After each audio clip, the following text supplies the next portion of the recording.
শিয়াল ও আঙুর। গ্রীষ্মের এক প্রখর দুপুর, সূর্যের তাপ বনের পথ জুড়ে আগুনের মতো ছড়িয়ে পড়েছে। পাখিরা চুপচাপ, গাছের পাতাগুলোও যেন নড়ছে না। দূরের পথ ধরে একা একা এগিয়ে চলেছে এক শিয়াল। সারাটা সকাল সে খাবারের খোঁজে ঘুরে বেরিয়েছে, কিন্তু তেমন কিছু পায়নি। পেটে ক্ষুধা আর তৃষ্ণা, শরীরে ক্লান্তি, প্রতিটি পদক্ষেপ নিতে কষ্ট হচ্ছিল। হঠাৎ চোখে পড়ল বনের কিনারায় এক পুরনো আঙুরের বাগান। উঁচু লতাগুলো গাছের ডালে উঠে গিয়ে আকাশ ছুঁয়েছে।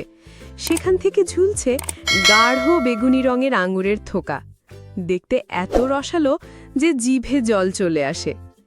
সূর্যের আলোয় সেগুলো ঝিলমিল করছে, যেন আকাশের তারা মাটিতে নেমে এসেছে। শিয়ালের মন উচ্ছ্বসিত হয়ে উঠল। এত সুন্দর আঙ্গুর পেলে পেট ভরে খেয়ে তৃপ্তি পাওয়া যাবে।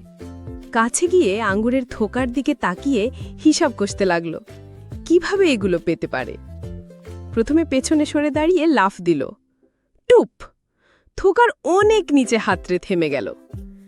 আরেকবার চেষ্টা করল, টুপ! তবুও ব্যর্থ। এবার দৌড়ে এসে বড় লাফ দিল, ধুপ! আঙ্গুরের গায়েও লাগল না। এভাবে বারবার চেষ্টা করেও কোনো ফল মিলল না। ঘাম ভিজিয়ে দিল গায়ের লোম, নিঃশ্বাস ফুলে উঠল। আঙ্গুরের দিকে তাকিয়ে মনে হলো এগুলো যেন মজা করে আরও উঁচুতে উঠে গেছে। দীর্ঘক্ষণ চেষ্টা করে অবশেষে সে দাঁড়িয়ে রইল চুপচাপ, গভীর দৃষ্টি আঙ্গুরের দিকে। কিন্তু মনে জেগে উঠল বিরক্তি আর হতাশা। নিজেকে বোঝাতে শুরু করল, এগুলো তো কাঁচা, টক, খেলে পেটই খারাপ হবে।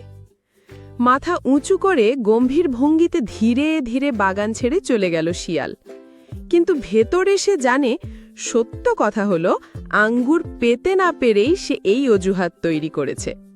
নৈতিক শিক্ষা, যা আমরা পেতে পারি না, অনেক সময় সেটিকে ছোট করে দেখি বা অস্বীকার করি, কিন্তু তাতে সত্য বদলায় না।